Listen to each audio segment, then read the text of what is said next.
Good morning students. Class 12th आपका जो पहलवान के ढोलक चैप्टर था उसके क्वेश्चन आंसर कंप्लीट हुए। उसी में कुछ क्वेश्चन नंबर 8 है जिसमें दे रखा है कि आशय स्पष्ट कीजिए। आकाश से टूटकर यदि कोई भावुक तारा पृथ्वी पर जाना भी चाहता है तो उसकी ज्योति और शक्ति रास्ते में ही शेष हो जाती, अन्य तारे उसकी भावुकता और असफलता पर खिलखिलाकर हंस पड़ते हैं। लेखक अमावस्या की रात की विभीषिका का चित्रण करता है। महामारी के कारण गांव में सन्नाटा है। ऐसी स्थिति में कोई भावुक तारा आकाश से टूटकर अपनी रोशनी गांव वालों को देना चाहे तो भी उसकी शक्ति और चमक रास्ते में खत्म हो जाती है। तारे धरती से बहुत दूर हैं। भावुक तारे की असफलता व अन्य तारे खिलखिलाकर हंसने लगते हैं। दूसरे शब्दों में स्थिर तारे चमकते हुए लगते हैं और टूटा हुआ तारा समाप्त हो जाता है। इसी पाठ के अंदर कुछ स्थानों पर जो मानवीकरण का अलंकार का प्रयोग हुआ है, जैसा कि हम खुद जानते हैं कि जहाँ प्रकृति के जो अंग है वो मनुष्य की तरह कार्य करते नजर आते हैं, मानवीकरण होता है। जैसा कि इसमें जो अंश दे रखा है, अंधेरी रात चुपचाप अपने आंसू बहा रही थी। यहाँ पे हम खुद जानते हैं कि रात के द्वारा आंसू का बहाना मनुष्यता के रूप में सिद्ध करता है, क्योंकि आंसू मनुष्य के होते हैं। आशय रात का मानवीकरण किया गया है। ठंड में ओस रात के आंसू जैसे प्रतीत होते हैं। वे ऐसे लगते हैं कि मानो गांव वालों की पीड़ा पर रात आंसू बहा रही है। सेकंड, तारे उसकी भावुकता अथवा असफलता पर खिलखिलाकर हंस पड़ते हैं। आशय तारों को हंसते हुए देखकर उनका मानवीकरण किया गया है। ये मजाक उड़ाते हुए प्रतीत होते हैं। ढोलक लुढ़की पड़ी थी। यहाँ पहलवान की मृत्यु हो चुकी है। पहलवान और ढोलक का गहरा संबंध है। ढोलक का बजना पहलवान के जीवन का पर्याय है। यहाँ पे जैसा कि स्पष्ट कर दिया कि ऐसा तो संभव नहीं है, लेकिन उनको मनुष्य के रूप में माना गया। नेक्स्ट क्वेश्चन, गांव में पार्ट में मलेरिया और हैजे से पीड़ित गांव की दयनीय दशा का चित्रण किया गया है। क्या आप ऐसी किसी अन्य आपद स्थिति की कल्पना करें और लिखें कि आप ऐसी स्थिति का सामना कैसा करेंगे। जैसा कि हम जानते हैं कि इसके विचार व्यक्ति के अपने अपने भिन्न भिन्न हो सकते हैं, लेकिन हम खुद ही मानते हैं कि किसी भी समस्या का जो हल है वो सामूहिक रूप से और सकारात्मक भाव से किया जाना चाहिए।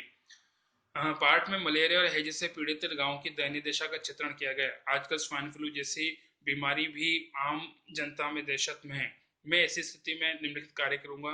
लोगों को स्वाइन फ्लू के विषय में जानकारी दूंगा। जैसा कि हम इस प्रसंग में अगर आज की वर्तमान में प्रसंग देखें तो कोरोना काल या कोरोना जो संकट है वो भी इसी का एक दूसरा रूप माना जा सकता है। इसके अंदर भी हम कह सकते हैं कि लोगों को कोरोना और इस प्रकार की जो अन्य बीमारियां हैं उन बीमारियों के बारे में जानकारी देना, उसके रोगियों के लिए उचित उपचार के लिए करवाने की सलाह देना। हम खुद मानते हैं कि वैसे तो उपचार जितना है उतना सरकार के माध्यम से किया जा सकता है, लेकिन खुद अपना बचाव और अपने उपचार का माध्यम खुद कर सकता है। घरेलू कह सकते हो कि मापदंड अपनाना, घरेलू इलाज के द्वारा भी अपने को रोग प्रतिरोधक क्षमता बढ़ाकर उस पर विजय पाने का प्रयास व्यक्ति कर सकता है। उसकी सलाह मैं दूंगा। जुकाम और बुखार के रोगियों को घर पर रहने और मास्क लगाने का परामर्श दूंगा। हम खुद जानते हैं कि सरकार ने स्पष्ट अपनी गाइडलाइन या अपनी मार्गदर्शिका निर्धारित कर रखी है कि किस किस प्रकार के कार्य किए जाने चाहिए और उन सब का प्रभाव क्या होगा। सबसे बड़ी बात है सोशल डिस्टेंसिंग, अर्थात दूरी बनाए रहे, सामाजिक दूरी बनी रहे, मास्क का उपयोग होना चाहिए। लोगों को इसके बारे में जागरूक और सतर्क करने की आवश्यकता है। और मरीजों की जांच में सहायता करूंगा। हो सकता है क्योंकि ये बीमारी ऐसी जिसको हम दूर रह के कर सकते हैं, लेकिन फिर भी क्योंकि हमारे जो डॉक्टर्स हैं, सिपाही हैं या अन्य जो भी कह सकते हो कि जो कोरोना वॉरियर्स है वो भी इसी के कह सकते हो कि हमारी मदद के तैयार, तो हम यथासंभव अपने आप की सुरक्षा करते हुए उनकी मदद करने का प्रयास करेंगे, क्योंकि ये किसी एक व्यक्ति की नहीं पूरी समूची मानव जाति के लिए त्रासदी का समय। तो हम सबका प्रयास होना चाहिए कि हम किस प्रकार से इस विपद काल में एक दूसरे की मदद करते हुए इस पर विजय पा सकें। ढोलक की थाप मृत गांव में संजीवनी शक्ति बढ़ती रहती थी। कला से जीवन के संबंध को ध्यान से रहो चर्चा कीजिए। हम खुद मानते हैं बेटा कि यहाँ पे जैसा कि जो लोक कला है वो गांव ग्रामीण परिवेश से जुड़ी रहती है और जीवन से उसका संबंध होता है। कला का जीवन से प्रत्यक्ष संबंध है। संगीत और काव्य की श्रेष्ठता तो जग प्रसिद्ध है। वे दोनों निराश मनों में उत्साह का संचार करते हैं। हम खुद मानते हैं कि मृत प्राण व्यक्ति में भी हो सकता है कि संजीवनी शक्ति का कार्य गीत संगीत और इसके माध्यम से किया जाता है। अगर मन में जोश और उमंग हो तो निश्चित तौर पर मृत व्यक्ति भी जीवित हो सकता है। युद्ध में गीत और संगीत से जवानों पर मर मिटने का जोश उत्पन्न होता है। यहाँ पे जैसा कि उदाहरण पहले स्पष्ट कर दिया कि किस प्रकार से हो सकता है कि लोगों को जोश देने के लिए गीत संगीत का उपयोग किया जाता है। हास्य व्यंग की कविताएं सुनाकर भ्रष्टाचारी तिलमिलाकर रह जाते हैं। इसी तरह पेंटिंग, नृत्य, अभिनय, ये सभी सफलता और प्रसिद्धि के प्राप्त करते हैं जब वे मनुष्य के जीवन से जुड़ते हैं। संगीत भी हजारों व्यक्तियों के साथ एक साथ झूमा जा सकता है। तो ये सब इसके उदाहरण हैं। इनसे पता लगता है कि किस प्रकार से संगीत और मनुष्य का जीवन एक दूसरे से। यहाँ पे जैसा कि कुछ शब्दावली जो कि इससे जुड़ी हुई है, जिसमें विभाग है कि चिकित्सा, न्यायालय, क्रिकेट और अपनी पसंद का कोई क्षेत्र। जैसा कि इसकी बात करें तो चिकित्सा से अस्पताल, नर्स, डॉक्टर, टीका, पथ्य, औषधि, जांच।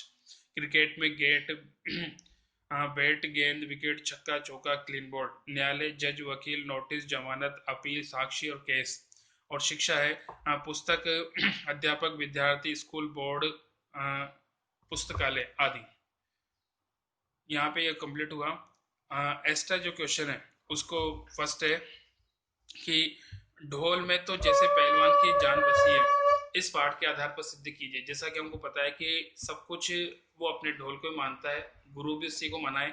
कि लुट्टन सिंह जब जवानी के जोश में आकर चांद सिंह जैसे मजे हुए पहलवान को ललकार बैठा, तो सारा जनसमूह, राजा और किसान पहलवानों का समूह आदि सभी की धारणा थी कि ये किशोर बच्चा किस प्रकार से उसको कुश्ती में जीत सकेगा, पहले दांव में ढेर हो जाएगा। परंतु लुट्टन सिंह की नसों में बिजली और मन में जीत का जज्बा उबल रहा था और उसे किसी की परवाह नहीं थी। हाँ, ढोल की थाप में उसे एक एक दाव पेच का मार्गदर्शन जरूर मिल रहा था। उसी थाप का अनुसरण करते हुए उसने शेर के बच्चे को खूब धोया, उठा पटक कर हरा दिया। इस जीत में एकमात्र ढोल ही उसका साथी था। और अतः जीत वो सबसे पहले ढोल के पास पहुंचा और उसे प्रणाम किया। तो कुल मिलाकर हम यहाँ कह सकते हैं कि किस प्रकार से उसने ढोल को अपना गुरु माना, उसके द्वारा जो ज्ञान दिया गया उसको आत्मसात किया और खुद को लगा कि वाकई में ढोल ही उसका गुरु जिसने इस दंगल में उसे जीतने का मार्गदर्शन दिया। यहाँ पे चैप्टर कंप्लीट हुआ। बाकी जो नेक्स्ट है वो नेक्स्ट क्लास में।